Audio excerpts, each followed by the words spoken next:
Now we will discuss dictionary in Python programming language.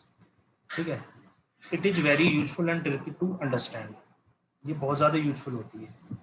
It is much useful including in advance programming. उसमें क्या होता है, हमें कुछ कीज के साथ वैल्यू स्टोर करनी होती है। तो इस ठीक है, इन डिक्शनरी ईच की is separated from its value by colon. इसमें क्या होता है, एक की होती है, उसके बाद कोलन होता है, उसके बाद उसका नाम होता है, जैसे इसका नेम, मॉडल, ईयर मॉडल। ठीक है, items are separated by commas. Items comma से सेपरेटेड होते हैं।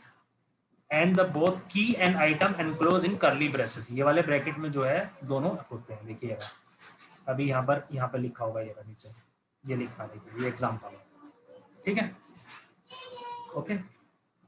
इसमें जो कीज मस्ट बी यूनिक, की जो है यूनिक होनी चाहिए, ये रूल होता है इसका। कीज जो है वो यूनिक होनी चाहिए।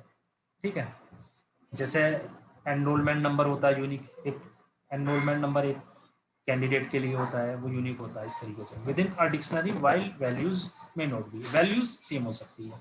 जैसे किसी भी डेटा में एक स्टूडेंट के नेम तो सेम हो सकते हैं, लेकिन रोल नंबर जो है डिफरेंट होने चाहिए, वो उसकी कीज हो जाती है।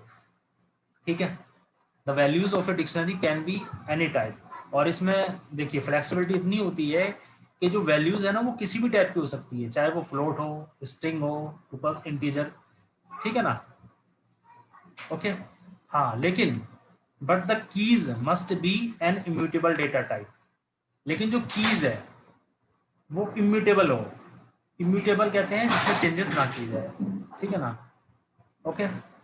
जैसे इसका मीनिंग या तो स्ट्रिंग्स में लो, सब स्ट्रिंग्स में लो, या सब नंबर्स में लो, सब ट्यूपल्स में लो। ठीक है, इस तरह से। अभी देखिए एग्जांपल, जैसे कि ये डेटा लिखा मैंने, कुछ डिक्शनरी का स्ट्रक्चर है, ये this is the structure of dictionary. ये कीज है, तो ये वैल्यूज है, इन्हें कीज बोलते हैं, इन्हें वैल्यूज बोलते हैं। और ये एक डिक्शनरी है जिसका नाम है माईडिक। इज इक्वल टू का निशान लगाएंगे, इसका नाम, ये जो है करली ब्रेसेस लगाएंगे, और यहाँ पर जो है डबल इन्वर्टेड कोमास, क्योंकि पाइथन में double inverted commas, single inverted commas की वैल्यू सेम होती है, तो यहाँ पर लगाएंगे दोनों में से हम कोई भी।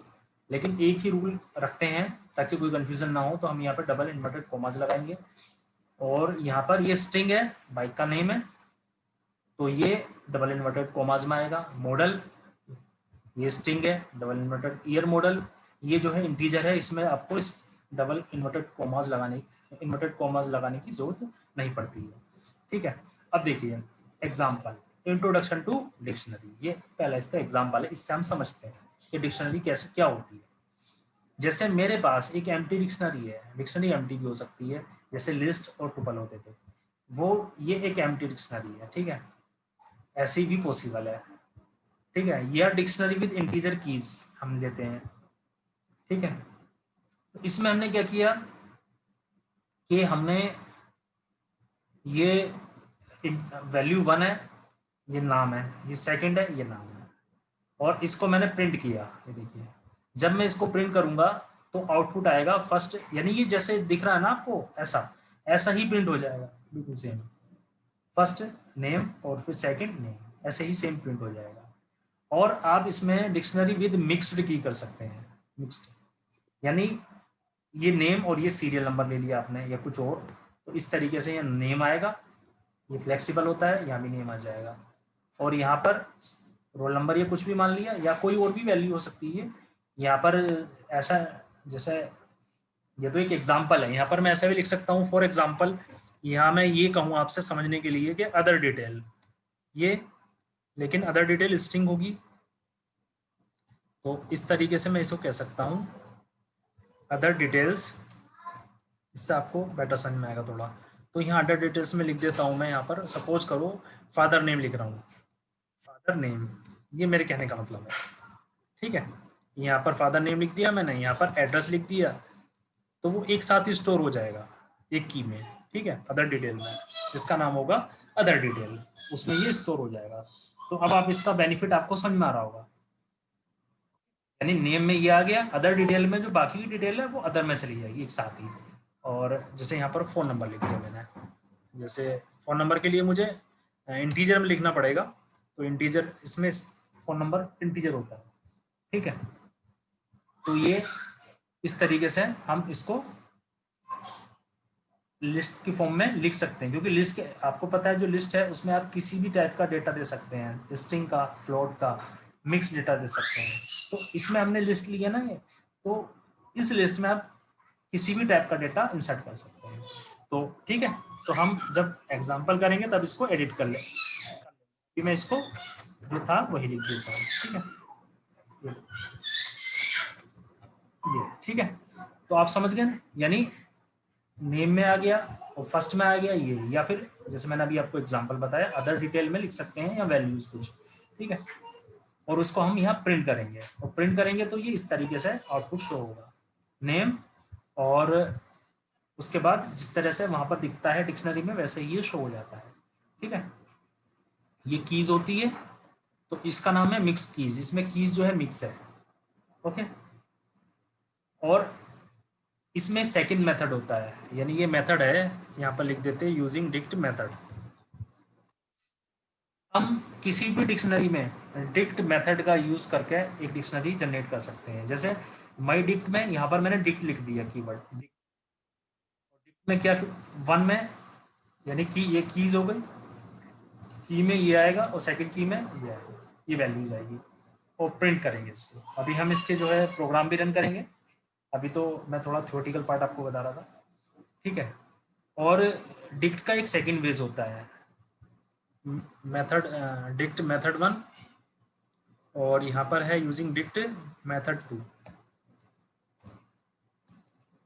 ओके, ये आ गया। इसके बाद इसमें क्या करेंगे, इस मेथड में आप इस तरह से लिखते हैं, इसमें आप ये देखिए ध्यान से कि यहाँ पर आप गड़बड़ ना करना, स्टूडेंटों को इसमें कंफ्यूजन होता है, स्टूडेंट्स इसमें, कि यहाँ पर ये वाला जो ब्रैकेट है यानी कर्ली ब्रेसेस यूज नहीं करते इसमें, ठीक है। लेकिन जो आउटपुट आएगा वो कर्ली ब्रेसेस में ही आएगा, सेम उसी की तरह आएगा, लेकिन इस वाले स्ट्रक्चर में, इस वाले मेथड में आप लिखेंगे कि फर्स्ट यहाँ कॉमा लगाएंगे, यहाँ पर ही जैसे सेम एज डिक्शनरी लिखेंगे यहाँ पर, लेकिन यहाँ पर फॉर्मेट जो है उससे डिफरेंट होगा, तो स्टूडेंट इसमें बहुत कंफ्यूज हो जाते हैं, ठीक है ना।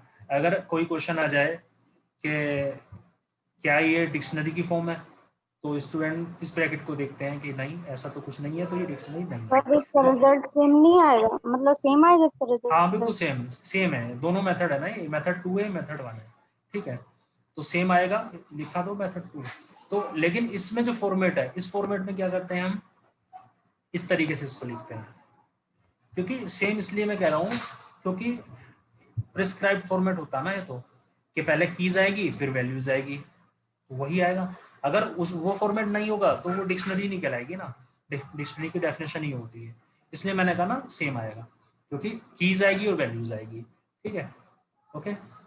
ये देखिए नीचे के जो दोनों के आउटपुट सेम आएंगे, अब देखा, ठीक है, ओके। तो अब हम नेक्स्ट लेक्चर में, कर्ली ब्रैकेट लगाना तो इम्पोर्टेंट है ना इसमें। तो अभी मैंने वही तो बताया कि स्टूडेंट कंफ्यूज हो जाते हैं, कर्ली ब्रैकेट नहीं है इसलिए ये ऐसा नहीं है, तो इसलिए मैं कह रहा हूँ ऐसा नहीं है, बिना कर्ली ब्रैकेट के भी जब आप ये वाला फॉर्मेट लिखेंगे तो ऑटोमेटिकली कर्ली ब्रैकेट आ जाएगा, ठीक है, ओके। तो इसके प्रोग्राम हम डिस्कस करेंगे, ओके।